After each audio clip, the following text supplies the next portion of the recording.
There's just something about getting away to the Smoky Mountains. Step out on a hiking trail, zoom across a zip line, splash at water parks, shop till you drop, and say hello to the statue of our hometown hero, Dolly Parton. Discover the thrill of visiting the Smoky Mountains and reconnect with those you love the most in Sevierville, Tennessee. Learn more at visitsevierville.com. That's visit SEVIERVILLE.com. If you've ever been a renter, you know it's stressful to find a place with everything you love and nothing you don't. But did you know Zillow does rentals? It makes the search so easy. They have filters for pretty much everything, so you can find that place that's in your budget, but also isn't a shoebox. Or a place that's close to your parents, but far enough they have to call first. Plus, it's easy to apply, request tours, and pay rent in the app. Head to ZillowRentals.com and find your sweet spot. This podcast is a member of the Voices of Wrestling Podcasting Network. Visit voicesofwrestling.com to hear the rest of our great podcasts, as well as show reviews, columns, opinions, and updates across the world of wrestling.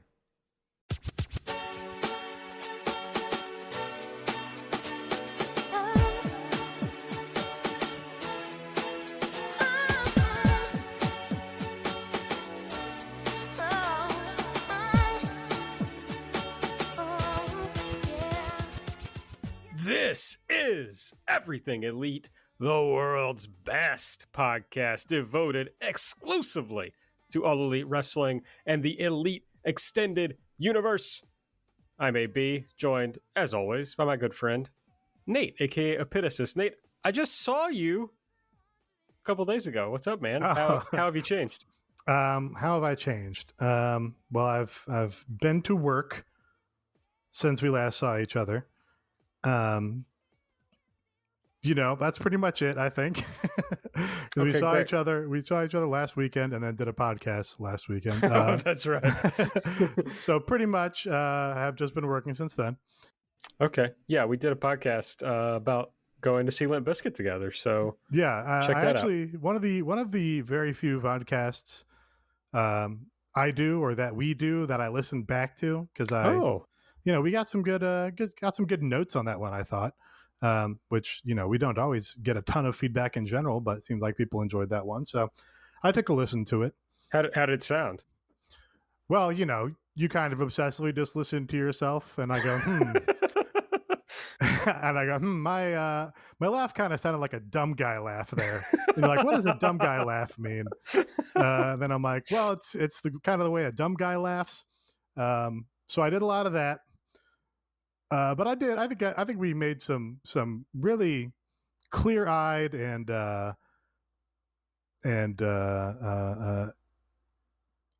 deep observations about Limp Bizkit and Fred Durst. So it was nice to hear that. All right. Well, make sure you check that out at patreon.com/everythingelite. Nice place for a plug. Also joined, of course, by Mike Spears. Mike, do you ever listen to yourself back on podcasts? I have engineered and have set up a system that I have limited the amount of time that I have to listen to any of us talk after we're done recording. Any of us. But I made time to listen to the Linkin Park podcast, and I put you all over when we were talking to each other. Close. Limp Bizkit. I'm sorry, Limp Bizkit. It's been a very long day for me. Very long day. But the Limp Bizkit podcast is probably one of my favorite things that have gone up on the EE Patreon. It was an absolute blast. And it's something that, even though we are quickly approaching Everything Elite Patreon 2.0, I feel like that we're putting out some of our strongest work. Patreon.com/Everything Elite. Nice. I like that. How about that? I turned that around after I botched the start, Yes. Thank you for the kind words. And yeah, we really hit people with the plugs hard right off the top of the show this week. The very first episode of Everything Evolves, I obsessively went through and deleted every and pause and made it sound fucking perfect. And then I quit doing that by episode 2. Buddy, you could teach your computer to do that for you. Well, I didn't know that. I can't believe you don't know how to do machine learning on a computer yet, Aaron. Come on. It's not even machine learning. It's basically figure out everyone's decibel and for mouth and sounds and actually talking. Ooh, and you just program program out like, okay, I should give this so many microseconds, and it pretty much just plug and play, and then it's. I'm gonna try to frustrate this by doing very loud ums, so that they're just the same decibel level as my of Everything Elite tonight. I'm sorry to hear that. No, now it's all louder. No, I didn't get it right. Sorry to hear that, Mike, but I'm dedicated to my loud ums. Aaron, I don't think he understands how decibels work. Hey. If you want to see Nate come up with more ways to irritate Mike, make sure you follow us on Twitter at Everything AEW. I'm at Aaron Like the Car. Nate's at Epitasis. Mike is at Fuji Heya. Subscribe to the podcast. Just wherever you listen to podcasts, search Everything Elite and subscribe. You get the episodes quickly, and I am told it's helpful to our podcast. It helps people find the podcast maybe or something if we're more popular. If you use the Apple Podcast app, give us a 5-star rating and review, please. And I guess we've already plugged this, but the best way to support the show, of course, is to go to patreon.com/everythingelite. A somewhat, I've seen some variable responses, reactions to the episode of Dynamite tonight. So I'm interested to see, or to hear, I guess we're on video, everyone's reactions here on the show. So Nate, if you'll kick us off for Elite or Delete, what was your favorite thing from the show? Well, Aaron, I assume that you have written down your prediction for what my favorite thing will be on the show, and you've put it in a sealed envelope so we can find out if you were correct or not. Yes, our friends at Ernst & Young will be handling the envelope. Okay. My elite pick for this week was the main event of Jon Moxley versus Lance Archer, the Texas Death Match. Is that what it was? He's doing, okay, Aaron's doing fist pumping, but I'm not sure if it's happy or frustrated. There's no way to know. I'm happy, of course. I figured, it's kind of like when you're playing rock, paper, scissors with someone and they hit you with that paper. You did rock, they hit you with paper, but you're like, your brain is thinking, should I now go, should I go paper? Now to beat their rock? Am I saying this right? But you're like, no.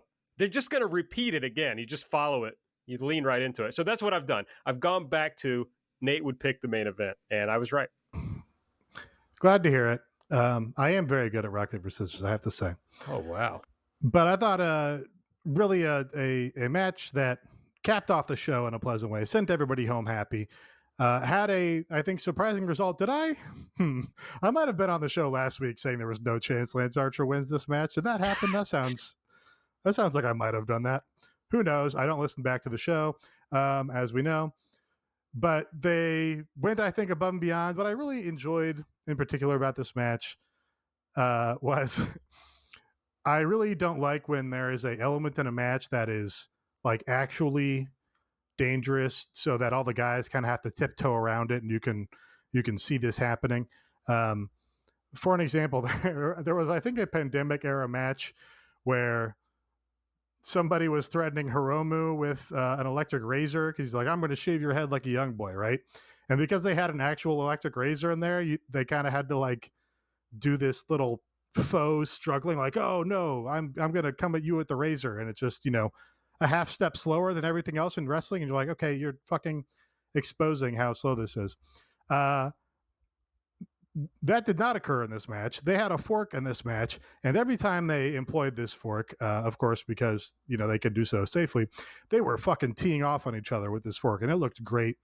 You got the color, you got the barbed wire, you got the big spots, and you got a huge crowd reaction. And they had Lance Archer go over, win the title in his home state, which is, just a nice little piece of booking. Lance Archer probably needed a win to really legitimize him in this promotion. He's been somebody that they've, for the most part, successfully heated up from time to time, but always, failed in the big match. So I think this was a pretty good time to kind of swerve a little bit and go, no, we're going to give Lance Archer a big win over a top guy, give him a title in this company and another company. And it doesn't really even hurt Moxley either, because you can say Lance Archer had the home field advantage being in his hometown. They covered Moxley a little bit, saying, oh, I think he's trapped in the barbed wire. So, that gives him a little protection. And it really, put a nice peak on the end of this show when it didn't really have another match on this show to sort of be a strong point or be a calling card. Yeah, this was a show overall that there was a lot of stuff that amused me and I had a good time watching, but wasn't necessarily like the stuff that you come away from a show going like, oh yeah, I'm gonna remember that this show had Chris Jericho just doing a Frankensteiner off the top rope and looking really good out of it. It needed something like this, and for Lance Archer, who like Nate said on about, like he's someone that they've been very successful and building up, but he kind of needed the legitimizing one, and Jon Moxley really is as legitimizing one as you can get outside of defeating Kenny Omega. So it put over him huge in the Metroplex. The crowd went really insane for this when the crowd was kind of up and down all show. I would say that this crowd probably was more in line with Miami than the show last week in Cedar Park, I would say. But this match rocked. They were willing to go for it. I mean, the fact that like Archer came out with kendo sticks and immediately like they were going at it there, and then Archer using a plant in the crowd was just fantastic as well. Just do you think his name was Mitch? Mitch Plant? No. Wait, is that the name of the plant in the Ambrose Asylum? Did I just explain your joke? You did. Yes. Yeah. Okay. But yeah, this was just a blast of a match and exactly what Archer needed. And, this kind of frees up Moxley in a way that's kind of fascinating as well. So I think this was a home run across the board for everyone. Yeah, it was an example of like how some death matches, or not really death match, but like violent matches in AEW succeed and some fail. And the answer, as always, is how legitimately violent does the match seem? And so you had the fork, as Nate mentioned, and they didn't fuck around with it. That part at the end where Archer was slamming it into Mox's head, you could see it like catching on his forehead. That was great. I was really nervous when they brought the barbed wire out because I remembered how that sucked from the Omega Janela match. I believe that's who had the... Yeah. I remember mostly a lot of foot stuff in that match. Right. Yeah. I don't remember the barbed wire sucking necessarily. It was like foot stuff into the barbed wire. They kept on like trying to do atomic drops onto it. Yeah, I don't know. I don't remember being crazy about it, but here you had, first of all, like the great bump through the tables, but then you could see Mox literally stuck in the barbed wire. It was in his flesh. And then just, that choke slam on the two chairs, which is like an easy spot, but it's like something that fucking hurts. So I thought they veered toward the right kind of violence in this match and made it believable. But it also sets up, for me at least, pretty high expectations going into the Nick Gage Chris Jericho match for next week, that they'll have to top this in some way. Yeah, I wouldn't. I'm sorry, the Nick Gage Chris Jericho match. Just wanted to say it again. Nick Gage and the Painmaker. You're right. That's right. Yeah, the good correction. I also I totally forgot about that chair spot somehow. So that goes to show that they had that packed full of ideas and full of big violent stuff that they were going to do. I also just want to take a moment and like appreciate how like robust and consistent and productive this like New Japan relationship is now. Remember, you go back to the days where we were like speculating about the forbidden door on here, and other people would be like, oh, it's never happening, there's not gonna, New Japan's too pissed at them because they left and all this stuff, and that's just all been utterly erased at this point. They're setting up a New Japan talent in Hikuleo to be the challenger for Lance Archer next, with the Bullet Club shirt, and of course he's the brother of the Guerrillas of Destiny, who had been trying to do some angle or shoot angle or something with the Elite for what seems like years now, but it's just pretty cool and pretty novel to be like, yeah, no, the New Japan belt's going to be defended on this show. It's actually going to change hands on this show, and then they're going to set up another New Japan guy next week to be the first challenger for the new champion, and then there's going to be AEW presence on the New Japan show in LA, and it's just like, hey, this is to everyone's benefit. It's certainly to New Japan's benefit right now, who has to deal with the clap crowds and worse COVID conditions in Japan. So they've got a little got a little spark from AEW here to make sure that they've still got interest in the West, I think. Yeah, I mean, I think it was, now of course COVID has intervened, but I think it was my take at the time that the AEW New Japan partnership was vital for New Japan in the West, because the New Japan tours in the West before COVID had failed miserably. So I think that's bearing out that they need AEW in the West if they continue to think that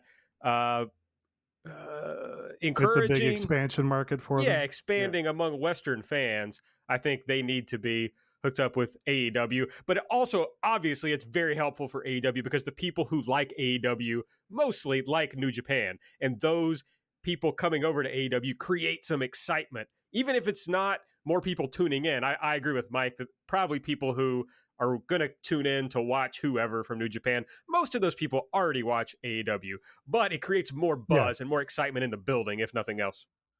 Yeah, and they called that out specifically as stuff they wanted to do. Like, even if you're not necessarily adding viewers by putting Hikuleo on the show, you make your viewers that are there more enthusiastic about it and more happy about it. And, that's gonna trickle down, I think, eventually to be like, oh, AEW has good word of mouth with wrestling fans.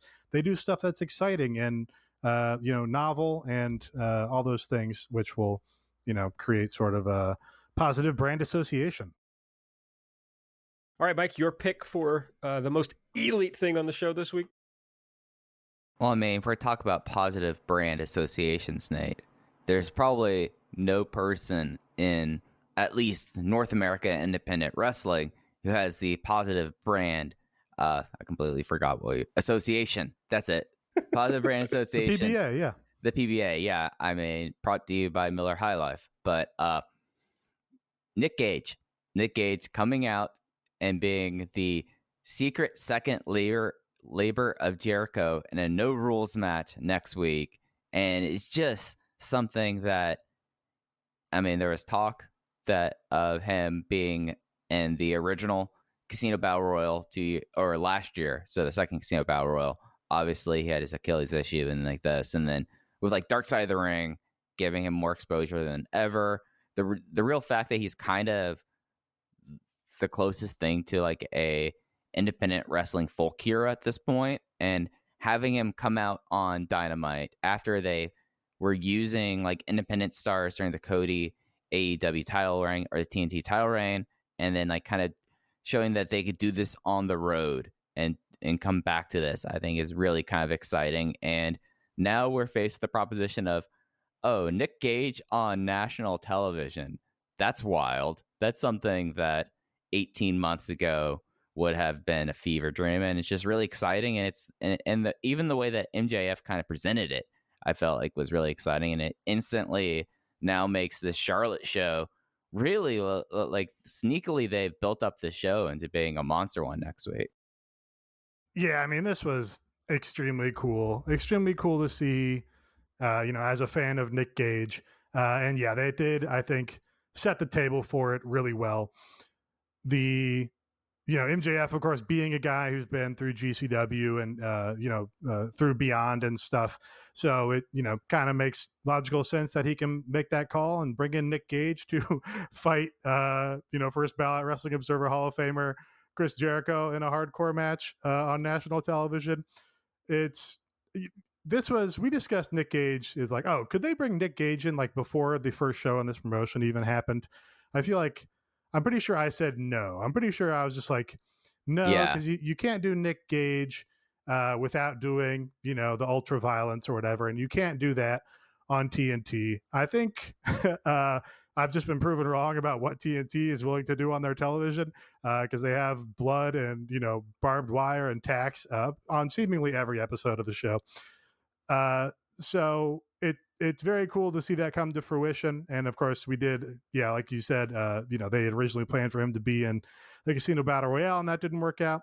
So it's just, it's an impossible, I don't know about dream match. It's an impossible, I wouldn't say freak show match. It's just a crazy wrestling match that, we'll remember as like a log line probably forever. I know he got pulled from a show recently because, he was beat up from his steady schedule of death matches and the toll, that can take on a guy. So I do hope that, maybe that was in anticipation or preparation of this or something. And, he can get right and be in a good state to go and have a great match and show what he's all about with Chris Jericho. I think that'd be just awesome to see him kind of get his roses in his career at this point. Does this feel to you guys like a one-off, or do we think Nick Gage is coming to AEW? I think it's a one-off. It feels like a Jeff Cobb kind of one-off. But, I think we've seen with Tony that if Tony sees a guy and likes a guy, like, hey, let's put Wheeler Utah on the show. Oh, now he's going to be on every show. So, yeah, if Nick Gage, goes out and kills it and gets a huge reaction and pops a rating, then I have no doubt Tony will be like, okay, you're doing a death match every week now. Yeah, my hope is they just sign Nick Gage, and I don't really care what he does. I just want AEW to sign Nick Gage and see him more often and be taken care of. But I hope they do Nick Gage versus Jon Moxley in this promotion. Mox now doesn't have a title, so, you can get away from that. Obviously, they have a history. They like each other. So I think that would be an easy match to do. Well, they've been doing angles for it on GCW shows for a couple months now. So haven't they kind of veered now completely towards Cardona at this point? Yeah. Well, they did 2 or 3 angles with Moxley and Gage at GCW shows, and then I guess Cardona kind of intervened. He was like posing as Moxley for one of the angles that Cardona did. So yeah, I don't know if that's just like it's a longer road to get to Moxley, or if Moxley changed his mind or something about doing the match. No way for me to know, but the groundwork would still be there if they want to do it in either promotion. Right. Yeah, totally. All right. I guess it is my turn. I don't know. I'm going to do a surprising one, I think. And my pick is the opener of this show. Chris Jericho versus Shawn Spears.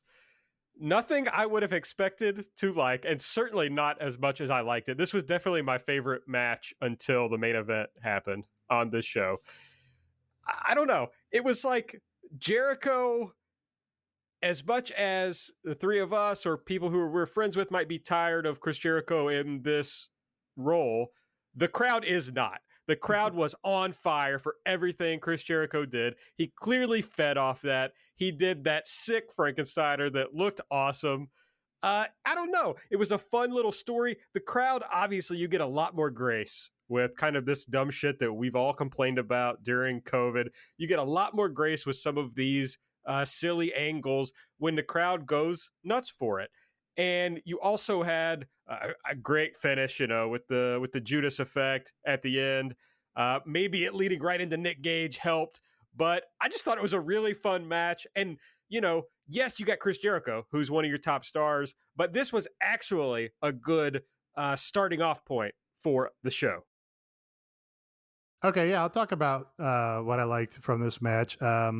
Jericho has a weird, funny presence now. I think Mike probably first called him like a fat lucha brawler, and he was like peaking in that sort of mode in this match where it's like, for half the shit he's doing, he kind of looks bad and is like moving slowly around the ring and doing like little pushes at the guy's upper body or whatever as his offense. And then, every once in a while he'll pull out something brilliant like the Frankensteiner, of course. And he's just reached a point in his career where the crowd fucking loves him. They're going to go crazy for him. It rarely matters what he's doing. The Texas crowd was pretty on point all night. They were, popping for all the big spots in the matches. But yeah, even, Jericho was getting pops for the worst looking shit that he did in this match. And then later when he unveiled the pain maker, when he did the big startling reveal of the makeup over his eyes, where he took a name from Okada's Rainmaker and did Bushi cosplay, and it became the Painmaker. The crowd popped for it, and I could not believe it. I'm like, wow, the crowd loves the Painmaker. And yeah, I also think, like we talked about, MJF, built up Gage really well for his debut, MJF was also good on commentary, I think. Unlike me, he does not have a stupid guy laugh. And he's, just very articulate. And I kind of think he put JR off key, off step when he, took a shot at JR pretty early in the broadcast, and then JR was quiet for like 5 minutes. But I enjoyed that, and it all, as part of the longer Labor's story, this was a kind of a fine step in that story. Yeah, this was just fun, and with this kind of match, they kept it as it should have been, and we're really getting like Chris Jericho feeling himself at this point. Like the fact that the crowds are so into just the Painmaker reveal, that's just going to encourage him, and it's going to be something where like I'm going to be excited to see like where all this is going to go with him and Nick Gage. Like, just like I feel like we still need to unpack it a little bit. Chris Jericho, the Painmaker, is having a no rules match with Nick Gage on national TV next Wednesday. Like Chris Jericho that we just saw this week do a Frankensteiner and probably like one of the shittiest versions of his springboard dropkick. Like the first one, did you notice like how he was barely? Yeah, it was bad.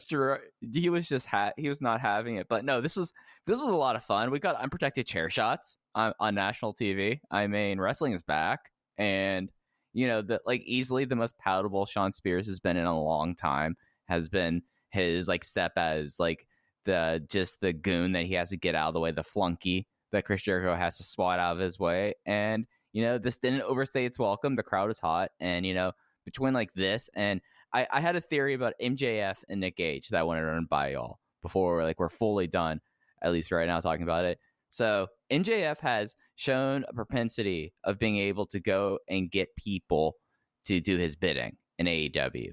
He had the Butcher and the Blade. He's had Wardlow. And I like the idea that now he's to a point where he's like going through his address books. Like, all right, I already called him. It's like, oh, Nick Gage is the perfect person for the situation. Like, how far away are we from getting like Jimmy Lloyd at this point? Because we can't discount that out of hand now.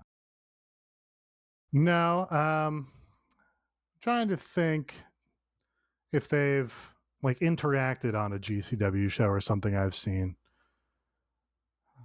I would like to see that. That would, Jimmy Lloyd does have a storied career in AEW, of course, being opposite the hard cam when Bret Hart came out at the first Double or Nothing, and you could see Jimmy Lloyd pop for him.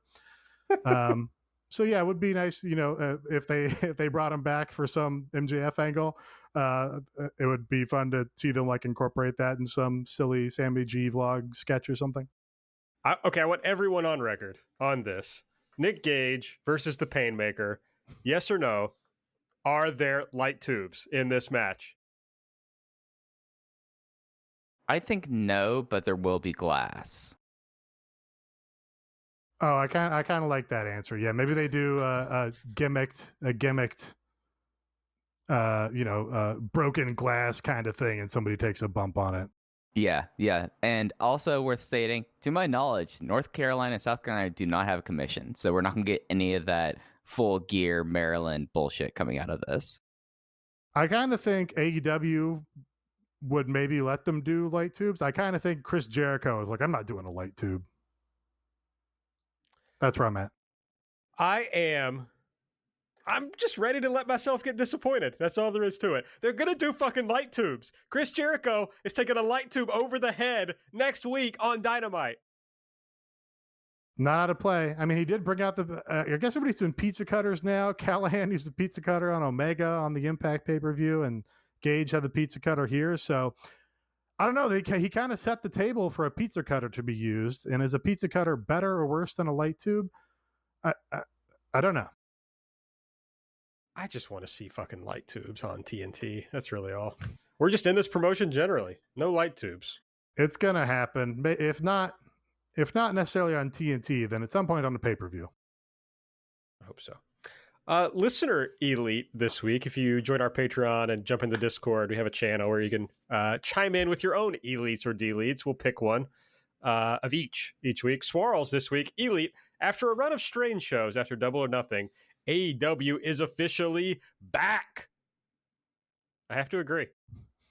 Yeah, again, being back on tour, having the live crowds really makes so much go down smoothly that might have been colder or weirder in front of small fan amounts at Daly's Place. Yes, I think that's a big part of it. It's just like, oh, this is much nicer with fans. But you know what else is nice? Not having hairy dick and balls. The Olympics, Euros, baseball, major championships, and concerts are all in this summer. You know what isn't? A wild and hairy bush. It's time to tame your pubes with help from our friends at Manscaped. They've got the 4th generation performance package, including the brand new Lawnmower 4.0. If an athlete treats their body like royalty, why not treat your pubes like Olympic gold?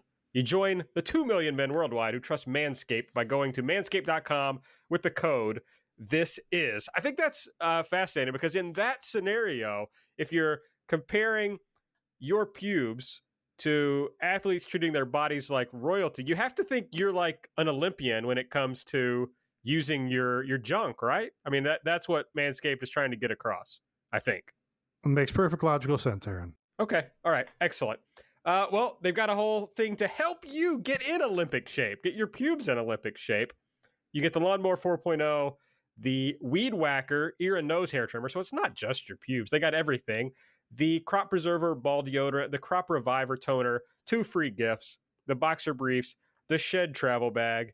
Talk about a world-class dismount into a post-quarantine world. This package is the perfect package for your package and peak performance in whatever sport you desire, including sexual activity with the person of your choice. You got 4th generation trimmer. It's got a cutting edge ceramic blade. You've got the 7,000 RPM motor, a multifunction on-off switch, a 4,000K LED spotlight, and the trimmer is waterproof. Michael Phelps is drooling just thinking about the possibilities. Those swimmers, I bet all the swimmers use Manscaped. I mean, you got to be really tidy if you're swimming in the Olympics. I'll be looking forward to seeing that. After trimming your pubes, show them some sportsmanship with Manscaped's liquid formulations, the Crop Preserver, the Crop Reviver. I think I've put over the Crop Preserver weekly on this show. So you just get 20% off, free shipping with the code THISIS at manscaped.com. That's 20% off and free shipping with the code THISIS at manscaped.com. Achieve pubic glory this year with Manscaped. All right, time to talk about the things we did not like from this show, and I'm fired up. Nate, you can't even fuck me here because I got 2 that I'm really excited about. I'm happy to go on about either. You can only pick one. No, I'm not worried about picking something that you're going to pick to delete. I'm going to delete the opener on this show. I thought this match sucked. It was a big downer to start the show to have Chris Jericho maybe looking like he's in the worst shape of his run versus Shawn Spears, who is the lowest guy on the overness chart for the Inner Circle. No, the Pinnacle, the Pineapple. There were elements, I think the chair thing can work for Shawn Spears. It's, we've said this, talked about this on a lot of different topics, on a lot of the stunts and big bumps that they do in this promotion.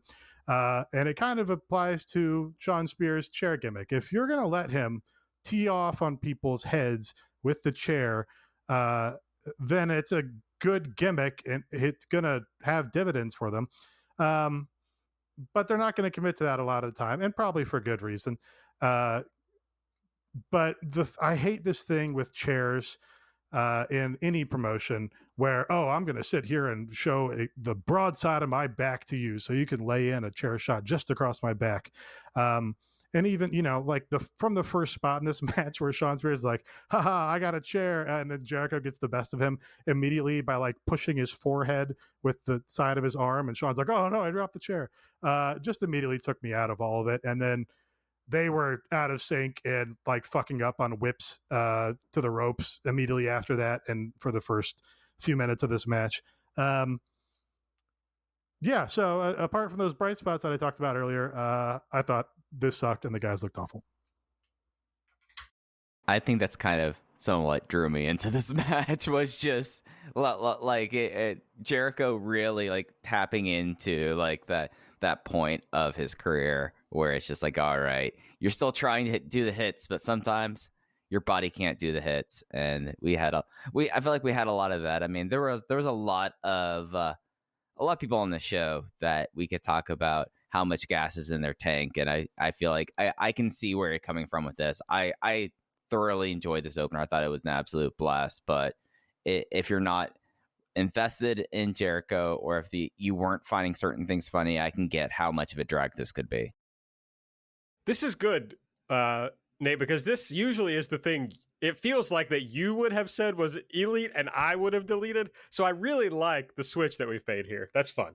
I was surprised when you said it was elite. I cannot imagine how this was better than the Christian versus Matt Hardy match that you hated. This was way worse than that. But yeah, I mean, Mike, you're right. Like the Fat Lucha Brawler Jericho stuff, I do get a certain joy out of. And it's the kind of stuff that like a guy would do in Japan or Mexico, and I'd be like, this is the greatest fucking shit I've ever seen. Like this guy's the best wrestler of all time. I actually, he refuses to take a bump, and he does his little shitty offense, but then he busts out his 2 signature spots, and the crowd absolutely loses their shit. That's what pro wrestling is all about. I agree with all of that, and I just said it. So I agree with myself. But if we're like trying to be in a mode where it's like, oh, this is AEW, we have all this young up and coming talent, and we pretend that it's like athletic competition where guys compete to better the other person in a competition where they fight, and then you see Chris Jericho doing his little running forearm, and you're like, no, it just exposes the whole thing is ridiculous. So you kind of have it both ways. Well, Mike, it's up to you to I'm gonna have some time to figure out what I'm gonna do after I hear which way you go. So I'm fascinated to hear what you want to delete from this show, Mike. I think the thing, and I have a feeling that somehow it's gonna be hard for me to pick one of the things that it'd be really funny if you're like, oh yeah, there's some way that no matter what, we're not, both of us didn't take your thing, and then somehow we completely steer clear, and then you have a bounty of riches here. This FTR and Santana Ortiz segment was just dreadful, and it was something that was and it's not that it was like dreadful in a way that just was like meandering and going on forever. It was dreadful in a way that, one, what did they accomplish there that they've been trying to accomplish each and every single time, other than Tully Blanchard calling out for his boys? Like, there's no difference there. And then two, just bizarrely edited in a way that it was so discordant to watch, that like talking about upbringings, and then like Santana is doing this really impassioned promo and like bringing up like his life and bringing up like, oh yeah, my mom had to fight against slumlords to get a fair rent and all that. And then just like an abrupt cut back to FTR Ball talking about the 3 things I love are this tag team, my family, and pro wrestling. Just like completely just looked like it was edited, or felt like it was edited by like a freshman intro to video production class, which is just a very bizarre thing there. And it was the thing that like I came away with the show being really perplexed about how they've just like constantly have done like kind of bizarre 1 step forwards, 1 step back, and how much they constantly harp on. They have elected to go like, oh, all 4 of us have had, FTR believes that all 4 of them have had tough upbringings, whereas Santana Ortiz just go like, your experience was not my experience, and my experience was not your experience. And they keep on harping on that as like the big plot point for this match, outside the fact that it was like, oh, these are like 2 of the biggest tag teams in the company. And if it worked, talking about like the shared experiences and like disagreement there, then totally fine. But instead, we have this storyline that has not made a lot of sense when you could have had a much more obvious and simpler one. Yeah, I do. I like the, ambition to try and do a feud about like a bigger idea, because, I've complained about AEW stories all hitting a lot of the same beats. It's like, oh, I'm splitting up with my friends, or I'm joining a stable, or I turned on you because you're Cody and I'm joining this other stable. Now I'm breaking up with the stable and doing my own thing. So I like that they are trying to tell a different kind of story between these two different teams and have the feud, kind of be about a larger theme, even if it's, fundamentally it's still like a silly wrestling story, but it's kind of, Dusty Rhodes got a lot of juice out of, putting big thematic ideas on his stories and promos that way. But the only guy who's been able to make it work is Conan, when they had Conan come in and lay down the law and be like, hey, I'm explaining what this is about. I'm explaining why my guys are better than your guys. And I'm explaining why that's the basis for the feud. And I'm have some hot lines in my promo that's going to make the crowd pop. And that was live, and that was exciting. And, that was the best thing in this feud so far was Conan's promo. This is the second time where they've had this pre-tape promo where it seems like there might be good nuggets of content in there. Like when Santana was great. Yeah, when Santana stands up and he's like, you can feel the sincerity and the passion, and he's pulling out these photos and talking about, his real experience. Like that shit should all be good, but like you said, the editing totally lets it down. It doesn't let us appreciate and feel the realness in those lines, and instead we get these weird cuts, and now we're looking at FTR, and it seems like it could have been filmed 2 hours later, and they're not really responding to what Santana was talking about, and it's very weird. It must be that they shot it on the day and they had to edit it in 35 minutes or something, and that's all I can guess. But it's too bad, because I wish the presentation was better for, what they're going for in this story can actually succeed. Yeah, like it's entirely let down by that. And it's just like an insane thing, because like the 30-second Santana part was one of the better promos on the show.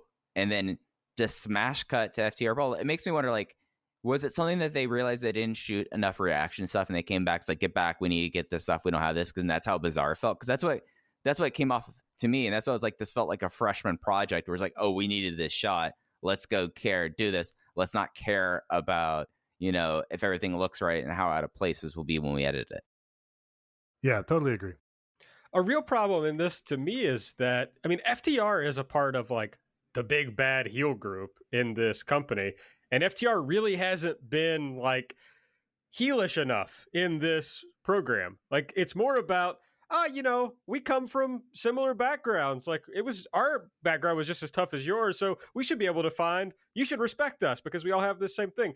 They should, I know it's dangerous, but they should just talk shit about Santana and Ortiz's upbringing and their background. You didn't go through shit. Look at what we went through. And everybody, of course, the fans would recognize that it was bullshit.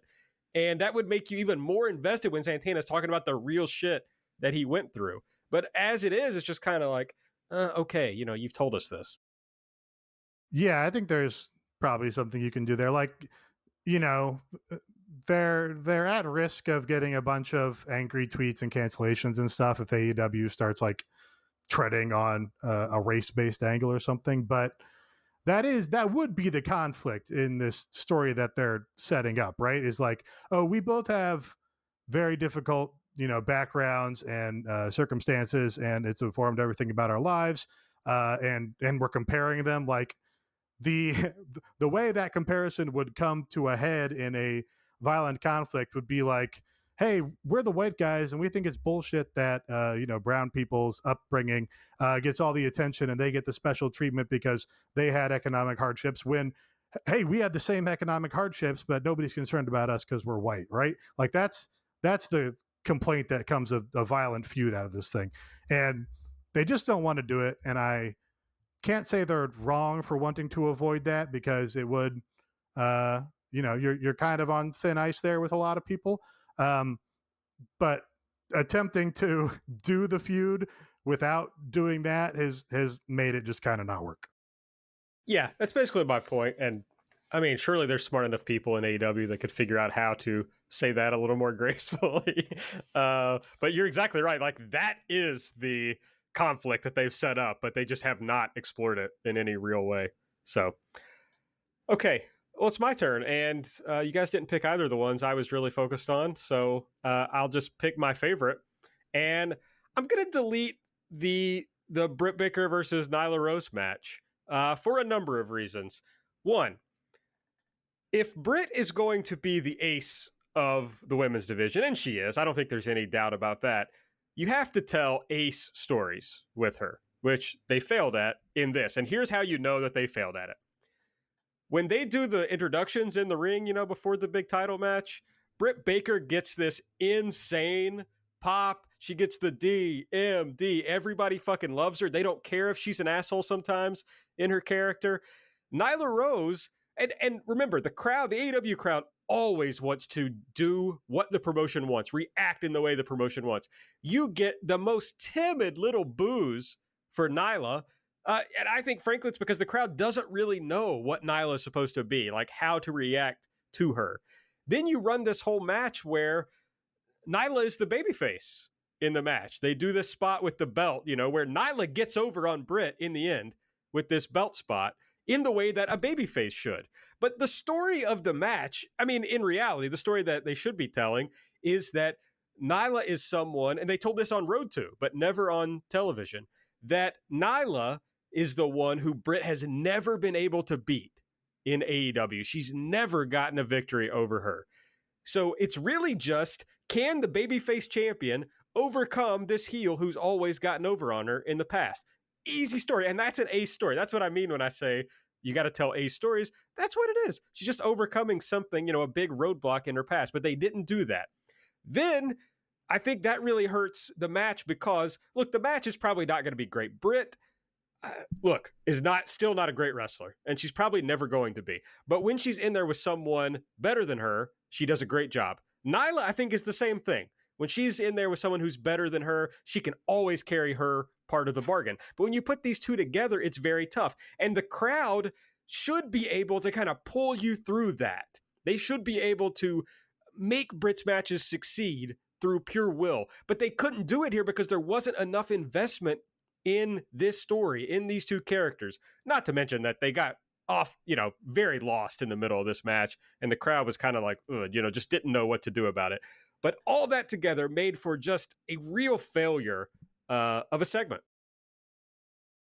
Yeah, it was not very good. All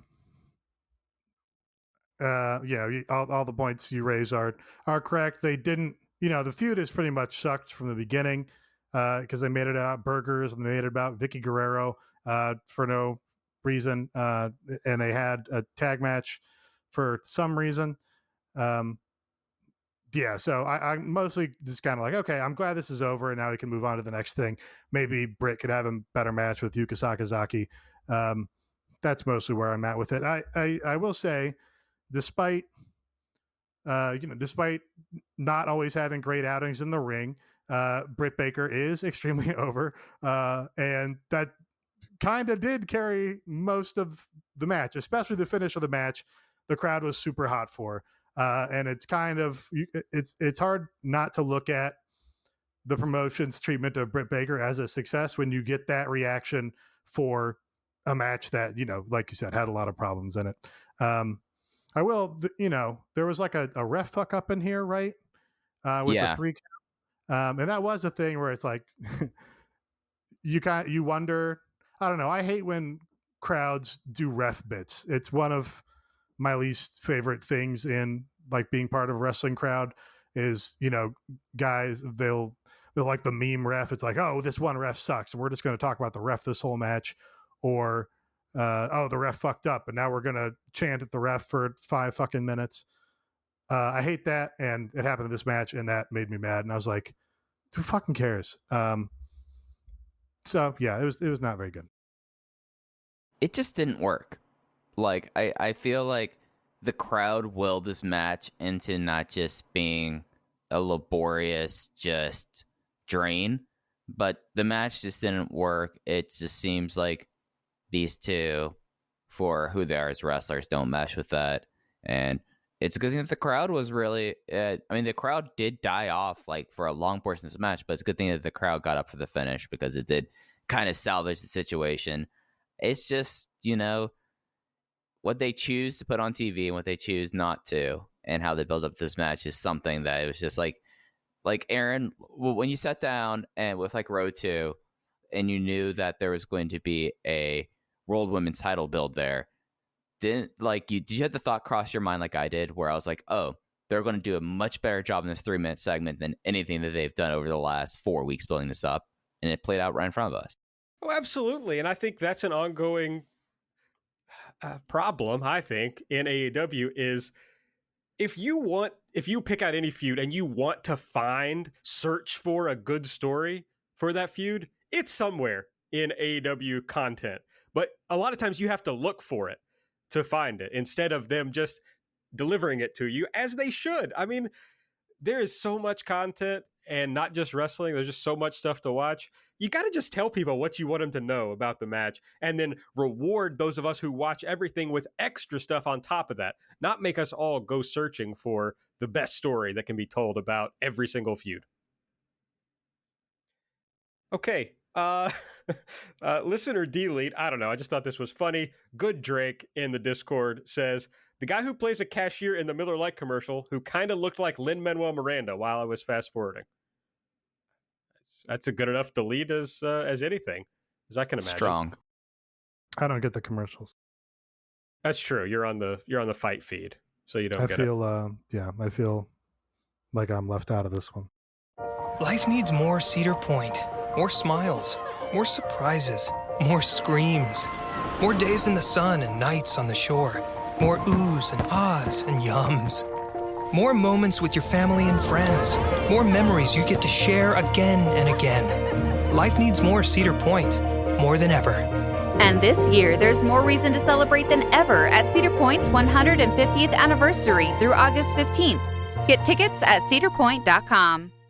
Have you been to Express lately? People can't get enough of their clothes. They're like instant confidence boosters. The jeans come in a temp control fabric that keeps you comfortable no matter the weather. And the t-shirts, hands down, they'll feel like they're made of the softest fabric you've ever worn. And get this, the suits have stretch and look sharp. Like, what? How do they do that? Everyone's raving about the newest looks from Express. Just check out the 5-star reviews. See for yourself and shop the latest at express.com and in stores. I'm sorry. Well, I'm going to bring you back in because I think this is a good time, actually, we'll take a little break of talking about the show. 2 big rumors going this week. We can hit them now. I don't know. I guess the one that seems most immediate is the rumor that Bryan Danielson, a.k.a. Daniel Bryan, has signed a contract with AEW, according to our friends at bodyslam.net. And may appear as soon as the show at Arthur Ashe Stadium in Queens. Yeah, this is, I think, almost progressed past the point of rumor. Like, it was a pretty credible rumor when Dave Meltzer said that, they have a big surprise in their back pocket for the Queens show, the Arthur Ashe Stadium show. He said that, and then, shortly thereafter said that Daniel Bryan is not with WWE, has not re-signed with WWE. Then there was a report, I think, by Fightful that Daniel Bryan was not in the WWE's merchandising plans, which, lends credence to what Meltzer said. And I think Sean Ross Sapp even said that people in WWE believe that Bryan Danielson, is going to AEW. So then bodyslam.net basically said, yes, we have a source that says Bryan Danielson has put ink to paper, fits with all of those facts. That's great for AEW. If true, will be just a phenomenal moment at Arthur Ashe Stadium, if true. And, they're going to have him hopefully have some cool matches. Maybe a couple will even rise to the level of dream matches, which were there was a dearth of in his previous runs. So yeah, that's all very, it totally makes sense because we've heard, from the beginning that Bryan Danielson's wishes were that he wants to be able to have the freedom to go and wrestle, in CMLL, in New Japan, do whatever weird things or, independent things that he has the interest in doing. And that doesn't happen in WWE. That happens in AEW. In AEW, they have, like we talked about, a working relationship with New Japan Pro Wrestling at this point where Bryan Danielson's going to be able to, wrestle Yuji Nagata on a New Japan Strong show or, go to Japan and do a Tokyo Dome show, hopefully when things open up. So I my interest in this, I've worked myself into just believing it's true and that it's going to happen. I mostly am interested to know if Tony Khan already had Bryan Danielson wrapped up when he cut that promo on Nick Khan about Nick Khan trying to get a working relationship with New Japan. I want to know if Tony at that point already had Danielson in his back pocket and was saying, good fucking luck. Yeah, that'd be kind of riveting. I'm still of kind of my previous mind that it is something that, at least to me personally, I want to see like how the debut happens to really kind of get a lot of enthusiasm. But he is someone that with the other person, I know that like quickly I've made like a term of this. You pay the tax for them. You pay the tax for Bryan Danielson. If Brock Lesnar was going to show up there, you pay the Brock tax. And it's something with where I think the promotion is. Getting these kind of people is just like a no-brainer kind of solution there. What kind of matches am I interested in? I mean, I think Bryan Danielson is one of the top 10 wrestlers of all time. I'm just something that, you know, he was the boy who cried wanting to have a hair match with Blue Panther a lot with me. So that's another reason why I'm kind of wait and see with this. But I think it's kind of interesting the fact that after that bodyslam.net post, everyone else is like, oh yeah, we're going to post this thing, but we're not going to add anything to this whatsoever, which is two things that are happening. One, they don't know anything and they just want to piggyback on SEO. Like, I mean, like, obviously, like Bryan Danielson, huge name. Like, that's an easy way to kind of piggyback off it. Or there's the stuff that like Nate was talking about, like Meltzer, Shawn Sapp, that just like they can't provide like, oh yeah, we also have heard from this, like they can't give any sort of confirmation at this point. So I think that's kind of like the most interesting to me as this played out is bodyslam.net shot their shot. It'll be funny to see how this kind of pans out for them out of that. Yeah, and the other person, of course, there's talk that this is a little more nebulous. It's like CM Punk wants to return in ring. The suggestion is that that's most likely to be with AEW. And so that led to a lot of discourse. My kind of thought, well, no, that's not fair. It's not just, I don't have similar thoughts about them. It's more likely to me that Bryan Danielson can be a great in-ring wrestler even now. He certainly is a guy who's shown to have enough ideas to put together good matches, even if he's not able to wrestle at like his peak level, which obviously he can't because he's gotten older and has had injuries and whatnot. CM Punk, I have no real interest in watching CM Punk wrestle. But both of them, as you were talking about, Mike, and the tax that you have to pay, someone else made this point, I think, in a DM. And it might have been Nate. So I'm not trying. It was Double J Jarrett. Okay, I'm willing to believe that. So I'm not trying to steal this point. But they made the point that these are the last. Well, Punk is the last big bullet that WWE has to pop a rating, to add buzz or excitement. They've brought everyone else back. It's just Punk. So they brought Goldberg back 4 or 5 times. Right.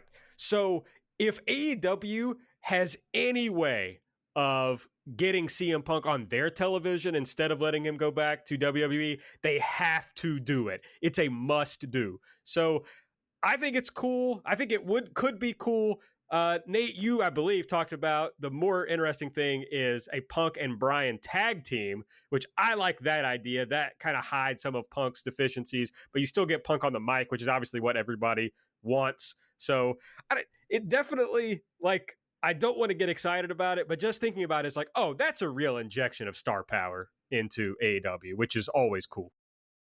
Yeah, I mean there was a souring on Danielson, like Mike I think kind of alluded to, where Danielson would keep saying, "Oh, I want to go and be in a G1. I want to go and do a Puestas match and all this," and then he would just re-sign with the WWE every time, and it's just like, "Oh, you don't mean what you say. You want the money." But that's his right to do. But it does kind of sour you on the guy saying these things. The souring on CM Punk has been even more severe, I think, mostly because he went back to the WWE after all the shit that he went through there, and all the vindictive things they did, and all of the same way, all of all of his very grandiose proclamations and stuff, even going back to like the pipe bomb promo where he's like, the fans, you guys are going to keep pouring money into this company, even though it's terrible and sucks shit. So fuck you guys. But also, yeah, I'm going to go back and I'm going to be on this terrible Fox show and just totally tank the rest of my, capital with the non-WWE fans. So the souring on him has been, I think, even more severe. But yeah, those two guys are like the last meaningful. Those are two guys who cross over to casual normie fans. And they go, oh, I loved CM Punk. CM Punk, he was going to change everything, and the WWE fucked him. And that genre of fans still has a fondness for him. And it's going to be meaningful for AEW if they get either one of those guys. And if they get both of them, then that's, I think, monumental. And yeah, I think like Bryan and Punk versus the Bucks is like, you cover up, kind of some of those guys' weaknesses as not being, regular performers for years and years recently. And the Bucks are going to be able to, work a fast-paced, exciting match around them, even if they're not totally ready to go yet. So I think that's the first thing. And, do I want to see a bunch of, every match in this promotion is 16 minutes. Do I want to see a bunch of 16-minute CM Punk matches at this point in his career? No, I really don't. But for the big pop when they come out, for the casual fan that it's going to spark some interest with, I think, you pay the tax, like Mike said. And just to further cement the fact that there are so little cards left, there's pretty heavy talk that it's going to be Roman Reigns versus The Rock at the next WrestleMania. Like, that's something that has been gone a little bit beyond rumors, like, multiple times. So Punk's first time back, like, even with him diminishing the cachet, it's something that's very remarkable. And I think it's something that I think the track record over the last 2 odd years really has kind of cemented this as this kind of alternative. And then also something I don't think that y'all brought up was Punk is on the heel show with Cody Rhodes and Stephen Amell. So. Oh, I hadn't thought about that. Yeah, it's just interesting. But like, I think that's like, now we talk about like those kind of variables that could have gone from where at least CM Punk was 12, 18 months ago to now. Yeah. I just, Punk didn't sign with this company, even though it was the clear heir to the anti-WWE fan sentiment that drove all the interest in New Japan and drove the interest in Ring of Honor and drove the interest that could sustain a second national wrestling promotion that does significant business on national cable television. And yeah, that he didn't sign with them from the beginning is kind of like, oh, you were just wrong, or you didn't mean it when you said those things. So it's really kind of, if they are signing him and they're going to give him a run, it's just Tony Khan is bailing this guy's legacy out. He would be remembered for the terrible line on the Fox Talk show. And now he has a second chance to be remembered for all the good things that he did in wrestling, basically. So if I'm him, I'm saying, yes, please God, I'll, give me 6 matches. Let me tag with Bryan, and just let me do anything to pop a crowd and not be remembered for the Fox show. And, if he can get paid and, boost his cash flow at the same time, I don't know why he wouldn't do it. And not be remembered for royally fucking over Colt Cabana, one of wrestling fans' favorite people, in all of wrestling. The person that I think that history looks a lot more kindly back towards Colt Cabana with 1 hour teas and really revolutionizing the revenue process in independent wrestling versus a pipe bomb promo that was booked into oblivion. Like, let us not forget. Oh yeah, absolutely. Colt Cabana, it's at least an argument who had more impact on wrestling, period, between Punk and Cabana. But anyway, that's another thing that'll be interesting. My last follow-up is, with all these reports coming out today, can they really hold off? If they have Bryan Danielson signed, can they really hold off for 2 months before they put him on TV? Well, Yes, if they also have CM Punk signed and they put him on in the interim. Yeah, he's got to come out in Chicago, right? Right. You do Punk in Chicago and you do Bryan in Queens. And I mean, holy shit, that's massive. That's gargantuan. But yeah, I guess you do wait because you just continue to drive interest in every single episode of Dynamite. And they go, is this going to be where Bryan shows up? Is this going to be where Bryan shows up? Is this where Punk's going to show up? And why not drag that out and keep that interest and keep building that until you can peak it and pay off like in pro wrestling. Also, just realized the first Rampage is in Pittsburgh, which famously was the WrestleMania, the Daniel Bryan WrestleMania. So where he didn't come out in 30th. So that's also kind of funny to debut Danielson in Pittsburgh. Oh yeah, the Royal Rumble. Royal Rumble, right, Royal Rumble. Okay, was that the Rock and Roman Reigns one? Yes. Yeah, the Rey Mysterio as 30th. It all comes together. The bizarre photo. It does. All right, let's get into the rest. How over do you think Dominic Mysterio would be in this promotion? God. No, I'm not. No. Well, we need another canonical Guerrero to manage Andrade down the line. So you know which one they need to hire, and he is doing bookings and esports broadcasting. I know it's time. He's doing the New Japan show, isn't he? He is. We're of course talking about the Drama King, Matt Raywald, who is the true heir to the Guerrero family legacy. Him and Sasha Banks. Yes. All right. As we talked about, Chris Jericho versus Shawn Spears kicked it off. Jericho won with the Judas effect. And then MJF came out and said Jericho's going to have to wrestle Nick Gage in a no DQ match next week. There was a Miro video. He said God's favorite champion will fight at the homecoming show in Jacksonville. This is the word of the Redeemer. So I guess no Miro until they get back to Jacksonville.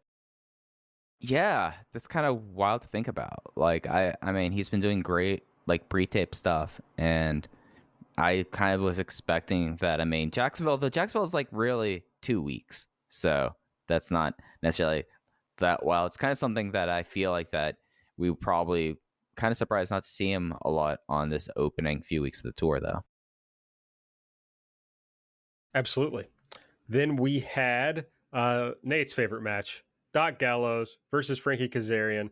Gallows won with the tree slam. Afterwards, the Good Brothers were doing a beatdown. Omega came out with Callis. Callis says, this is what happens when you mess with the elite.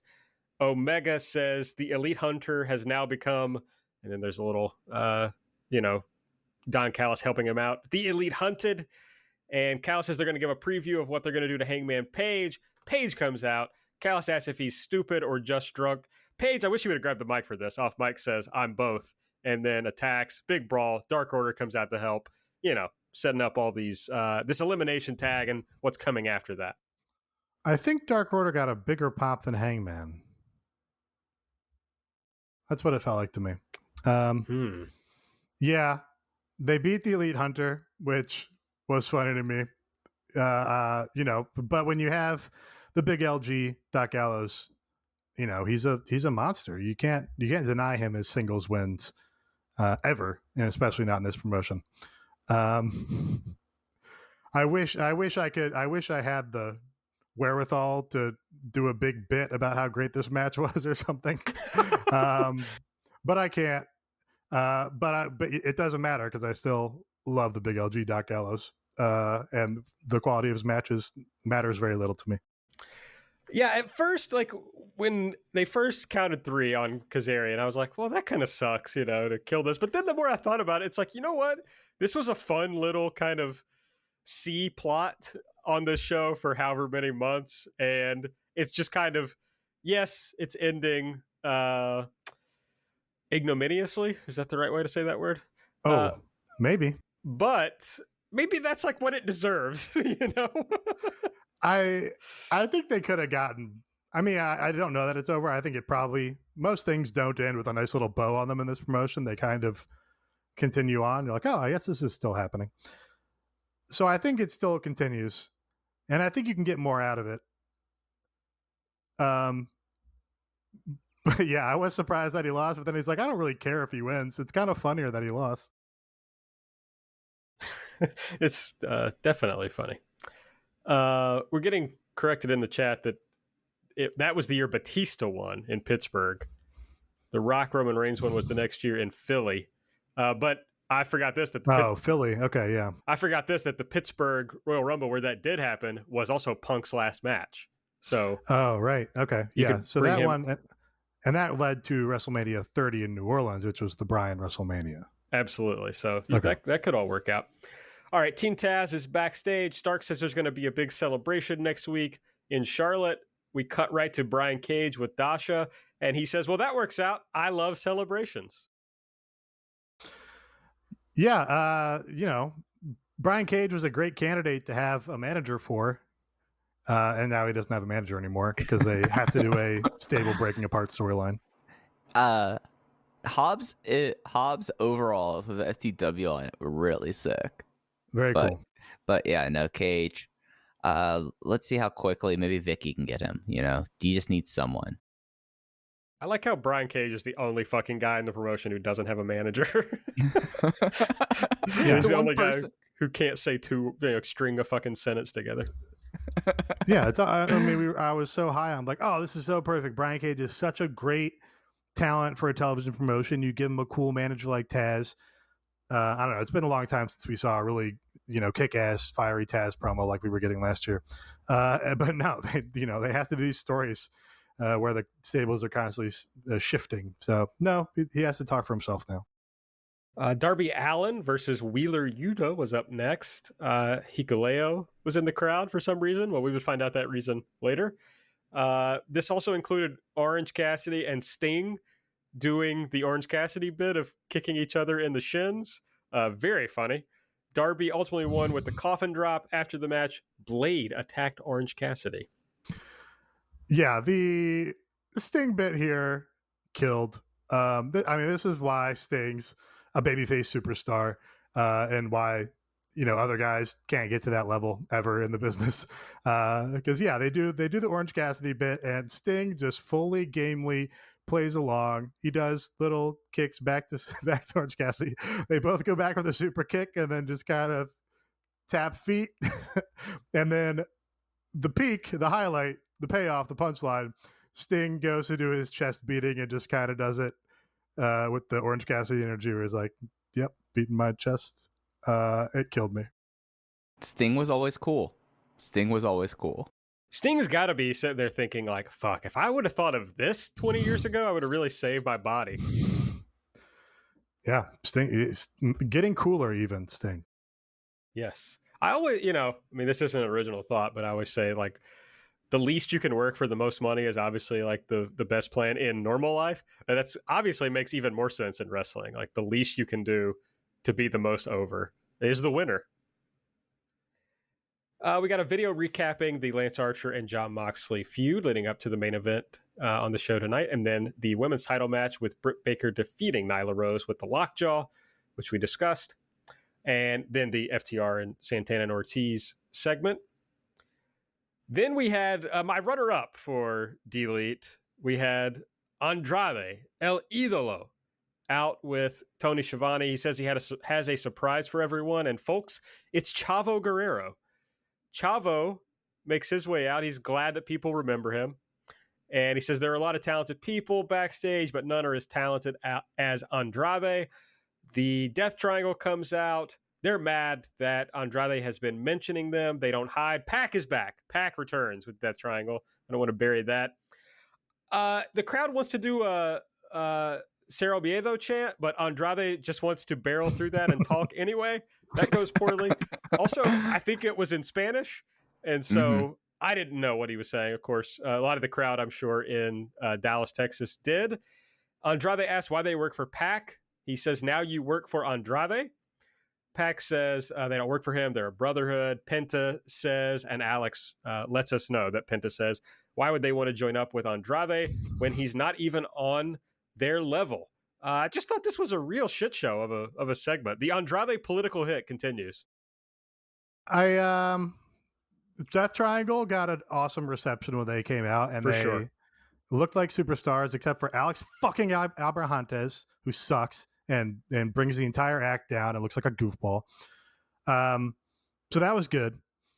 Anything is an upgrade over Vicky Guerrero, so I cannot say, I wouldn't delete this just because at worst, Chavo's better than Vicky. It seemed like a lot of people had opinions on Chavo Guerrero and like him as a person and as a speaker and as a promo guy and as a potential manager. And I just don't know what these opinions are based on. I think, if accepting a Cubs fan who's, covers lucha as a compulsion and possibly an illness, everybody else who's ingested a whole lot of Chavo Guerrero content at this point, that's an indictment of you, not him. I don't know where that comes from, that you're like, oh, I have this long and checkered past with Chavo Guerrero, so I don't want to see him. That makes you crazy to me as far as I'm concerned. But yeah, it's better than Vicky. He looked good in a suit. He got a good reaction. All these are positives. I will say his promos seem to be like mostly babyface, which doesn't fit with Andrade. He even he had a line that was like, pretty fine, where he like kind of teased Pac for only speaking English, and the crowd was like, oh. And then Chavo was like, no, that's not a dig. I didn't mean to take a dig at you, man. It's like, aren't you managing a heel? You could just take the shot. So that was all strange. But yeah, again, this is at worst an upgrade, so I can't really complain about it. It's just at like a certain point, like they keep on like doing stuff, and I don't know, like I'm just trying to like piece this together in my head with like Andrade, and yeah, no, Chavo's an upgrade. Like that's undeniable.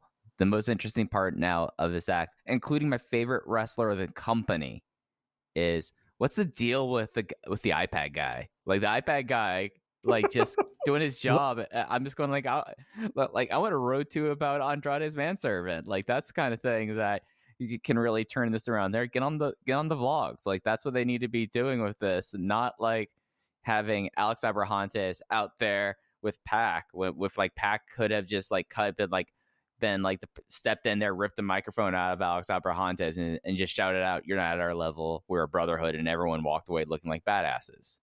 I can't believe Pac wants to be in the same room as Alex Abrahantes. Yes. Let alone be in a fucking unit with him. That doesn't work for me at all. I don't think, do they sit together in catering? Does Pac sit near him in catering? I don't believe it. Does Pac believe this guy exists? Like, does he acknowledge that the fact that Alex Abrahantes is in his presence? I think he does, because he's annoyed by him, probably. That would be my guess. The iPad guy does rule. I love just that. I hope it never even amounts to anything or builds to anything. It's just part of the set dressing, part of the world building, that Andrade is important enough that he has a lint roller guy. But yeah, this is kind of, I think, a good course correction in theory, because it does pay a little respect to the terrible job they've done with Andrade so far, where it's like, yeah, no, there was actually a surprise, so we're not dropping that was a thing. And yeah, Andrade actually did want to be with Vicky because he respects the Guerrero name so much, so you can get him away from Vicky, but still keep that story element true and retcon it by having it be Chavo instead. These are fine sort of course correction attempts. So, count me not among the people who are like freaking out about this. I don't think Chavo is going to be around next week. I don't think Chavo is coming to manage him. I didn't get that at all. Oh, I thought that was what I thought. They just brought this was Chavo doing a promo out in Dallas. I just thought they brought Chavo out for the Texas crowd, and he said executive consultant. It wasn't like, I don't know. I just didn't really get the feeling that he's always going to be around. I mean, Andrade then went ahead and cut a promo after he introduced Chavo. Executive consultant kind of reads to me as like a oh, I'm the advocate. Like, this is my manager title. You're my executive consultant, and I have to have a fancy title for it to pretend it's not wrestling or whatever. But yeah, no, if this is just a one-off pop for Chavo, then, and he goes back to Vicky, I'll be just as annoyed next week. I think Vicky's gone. I mean, I think they've gotten rid of that. I don't know. It's just my real problem with the segment, whether Chavo stays or goes. As a kid, I fucking loved Chavo. I thought he was hilarious. So I'll always have a soft spot in my heart for Chavo, whatever else happens.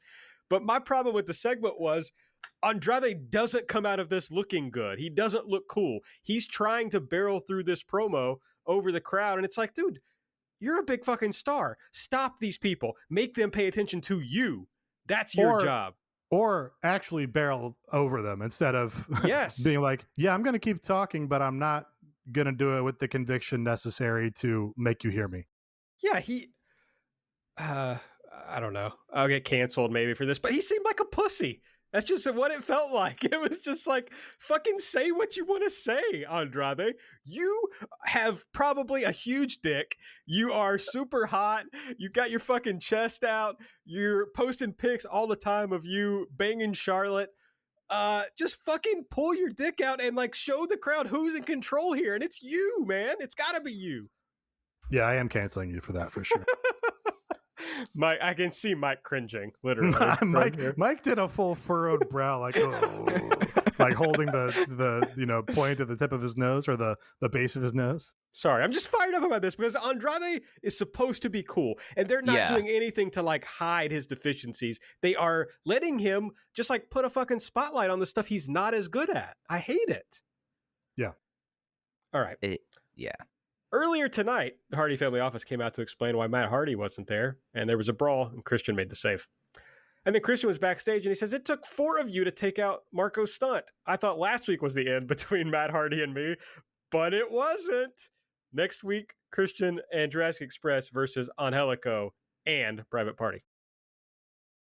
I mean, we're going to get a really good Angelico and Private Party dance out to the ring. Like, the entrance is going to be very, very good here. I went so far as to watch a clipped video of their entrance on Twitter. It was like, yeah, I do want to watch Angelico and Private Party enter again. That's a fun trio. And I guess it's going to be something that is going to be on Fight for the Fallen. So, everyone could, like, my favorite thing about, like, Angelico now, and the most positive thing I've had about Angelico in this promotion is now we get the great crowd shots that Keith Mitchell must have of just the dorkiest people trying to do it. And whereas Nate is nailing it dead on, dead to rights.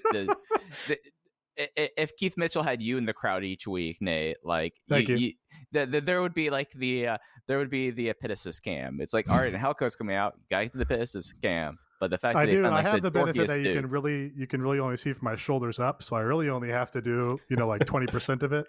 But it's the most important 20%. For sure, it is. Then we had QT Marshall, Aaron Solo, and Nick Camarado with Alex Marvez. Marvez asked if he thinks he owes Tony an apology, and QT says yes, he'll give it to him next week. Then it was Orange Cassidy versus the Blade Orange one with the Orange Punch, and after the match, he gave him another Orange Punch with Blade's brass knuckles. Took a big bump on this match on the turnbuckle. That was gnarly.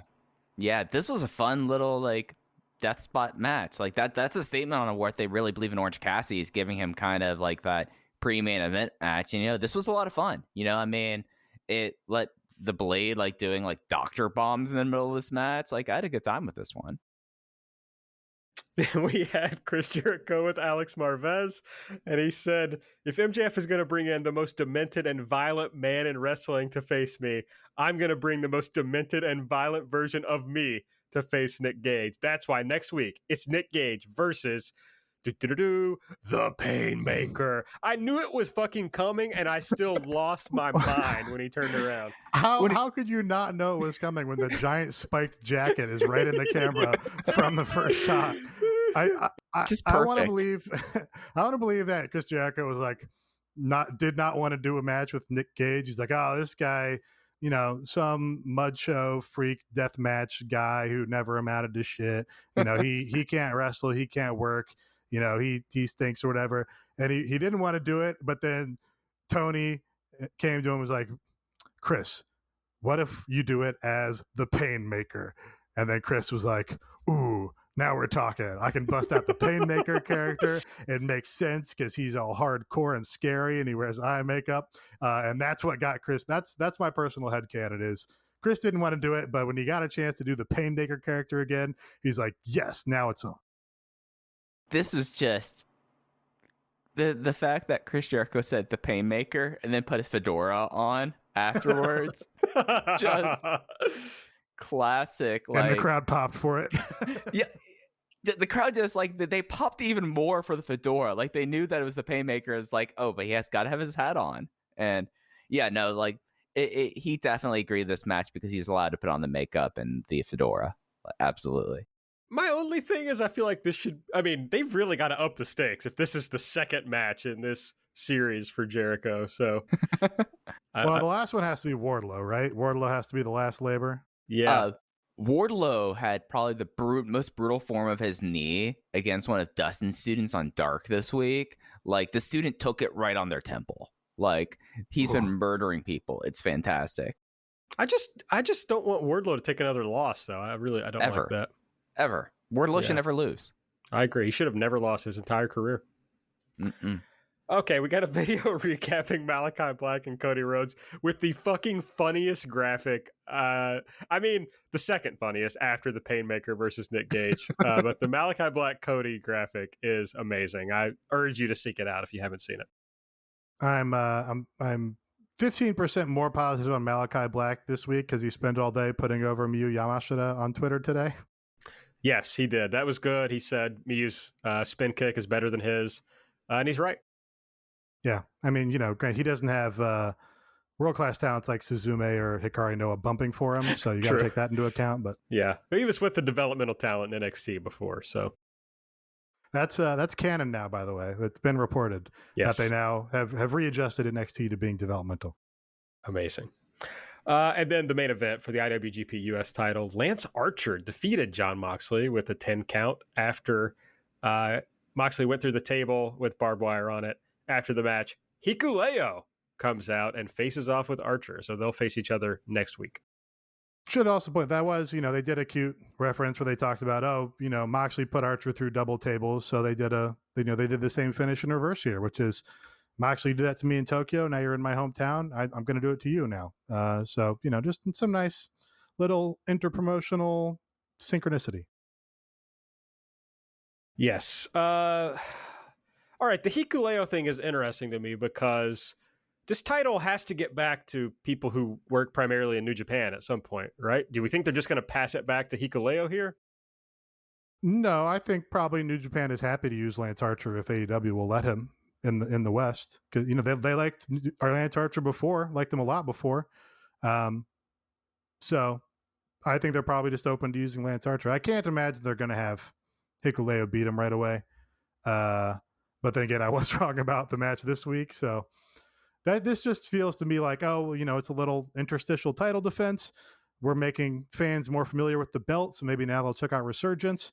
And we'll get some exposure and eyes on Hikuleo, who's basically, not done anything in any promotion to this point. And New Japan's probably ready to start getting some of their investment back on him. All right, well, that was Dynamite for this week. If you enjoy our show, the best way to support it is to go over to patreon.com/everythingelite and subscribe. Plenty of good stuff. We, of course, did the Limp Bizkit episode this week with Nate and I talking about our trip to Hammond, Indiana to watch Limp Bizkit.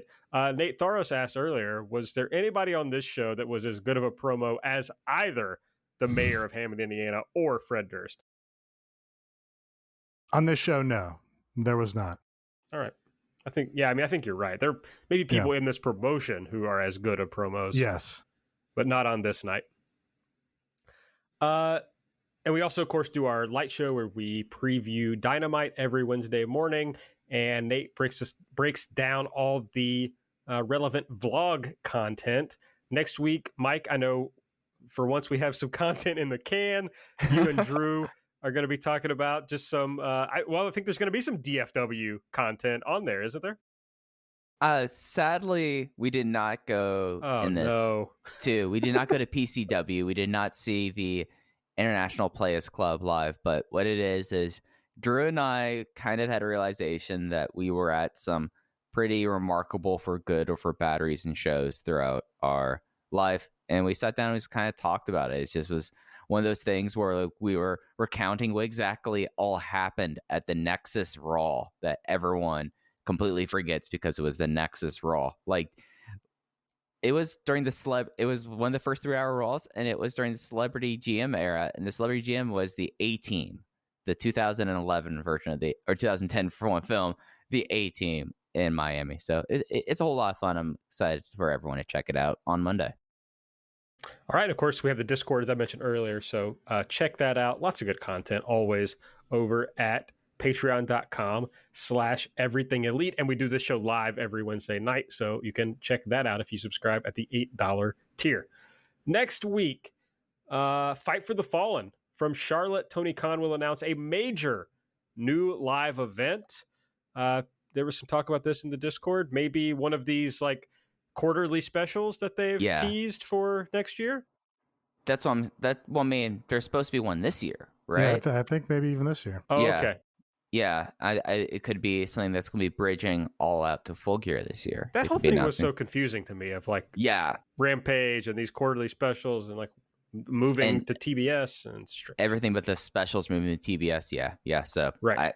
I mean, that's my assumption there, unless they're announcing a UK tour. Like that's like the two things, or they're West Coast because they've not yet done California. So that's something as well. So that seems kind of insane, right? Yeah, no, like and that's the thing with like by the time, it'll be like a few days afterwards because next weekend is the first PWG show back, right? Like Mystery Vortex is coming up, and the idea that there might be people in AEW who have wrestled for PWG before they've brought AEW to Southern California is kind of wild. Yeah, I know they, have based a lot of the cities and run their stuff off their internal metrics for, viewership and buys and stuff. It's just wild that apparently that hasn't, the viewership or buys on the West Coast in Los Angeles, the second most populous city, hasn't rated high enough for them to run a significant show or any show out there. It's weird. I guess there would have to be some reason for it. I just don't know what it would be. Well, the good thing for them is we're also seeing in most of these cities, other than Miami, they're also selling more tickets than they did the last time they were in these cities. So they're not in it. I mean, we're still very early in this, of course, but they're not in any danger of overrunning cities. Yeah. And it's worth noting again for that Miami number, they changed buildings. So capacity differences, even with everything. Yeah.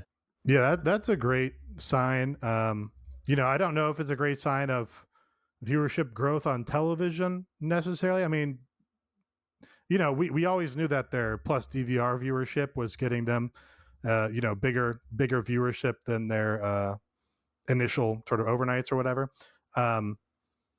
But that they're getting people to come back to shows and getting them to bring new people, or new people are deciding to buy tickets, is a great indicator of growth and people's, I think, happiness with the promotion overall. And I think a lot of that is probably for the live show. They send people home happy a lot of the time. You get a hometown win with this Lance Archer thing, for example, where it's like you're not ending 9 out of 10 weeks with heat where the heels win and you go home and, you have to wait 5 more weeks to see it on TV. We'll also have next week Christian and Jurassic Express versus Angelico and Private Party. The elimination tag match, the Elite versus the Dark Order. And as I recall, that also includes whether there's going to be a tag title challenger from Dark Order for the Bucks and Hangman Page's match against Kenny Omega. It's all comes down to the winners of that. I assume that will go on last on Dynamite next week. Nick Gage versus the Painmaker in a no DQ match. No rules. And the IWGP US titles on the line of Lance Archer against Hikuleo.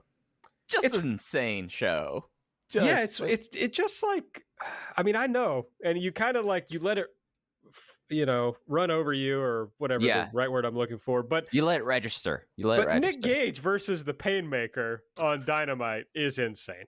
So it's like baseline and saying that we're like, they're putting Nick Gage on TV. They're letting Nick Gage wrestle a match on national cable television. That's insane. That he's doing it against Chris Jericho, Chris Jericho. Yeah, that's. I mean, Chris Jericho's. I don't know, certainly among the top 20, like most decorated American wrestlers. Probably among the top 10 most decorated American wrestlers. I guess I mean Western wrestlers. He's Canadian. No, he's born in America, right? Manhattan? Yeah, no, he's born. He was born in whatever. Manhasset, and then Manhasset. Yeah. That's a whole another layer of insanity that we have not really reckoned with yet. Yeah, like let's take this another way. We remember when the Nick Gage as a Casino Battle Royal participant was kind of like bandied about. Where was Chris Jericho on the list of, Nick Gage is coming into this company? Who would be the great matchup of Chris Jericho? Would not even be on your first page if you're doing like single wouldn't list. have entered my mind whatsoever. Would not have been a consideration. Just wild. Yeah, it rules. I'm very excited about it. It's going to seem insane as it's about to happen, when it's happening. I can't wait. I just hope it's good. Yeah. I hope it's good. That's one where you're really rooting for the guys to go out and really do something. Yeah, Yes. It's something that I really want to go. It's 50. If it wasn't for other stuff going on and other promotions having stuff going on, I'd be like, all right, I have to go see Nick Gage in AEW. And now I'm like, this is going to be a fight for me over the next week. Yeah, I would love to go. Sounds awesome. And that Malachi Black versus Cody match they announced for August 3rd, the homecoming show in Jacksonville. Okay. Well, I think that's everything for this week. Make sure you follow us on Twitter at EverythingAEW. I'm at Aaron Like the Car. Nate's at Epitasis. Mike's at Fuji Heya. Subscribe to the podcast. Give us a 5-star rating and review. And support the show by going to patreon.com/everythingelite or manscaped.com, where you can get a 20% off. You can get 20% off and free shipping by using the promo code This Is. But that's it for Mike. For Nate, I'm Aaron. We'll see you next week.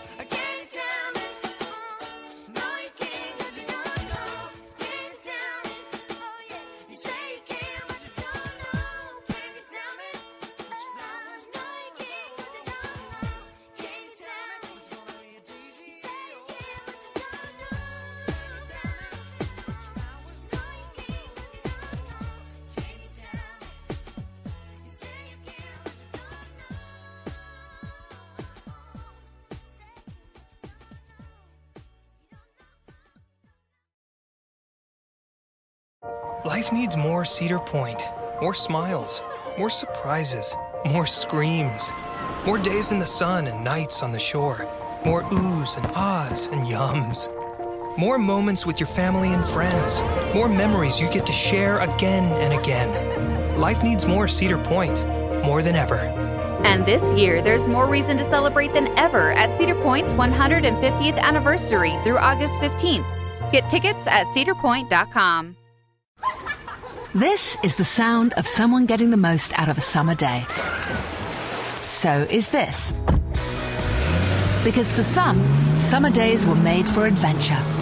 At the Lexus Golden Opportunity Sales Event, you'll find great deals on our entire line of leading-edge hybrids, each with the power and range to help you get the most out of your summer. But hurry, the sale ends September 7th. Experience amazing at your Lexus dealer. Click the banner to discover more.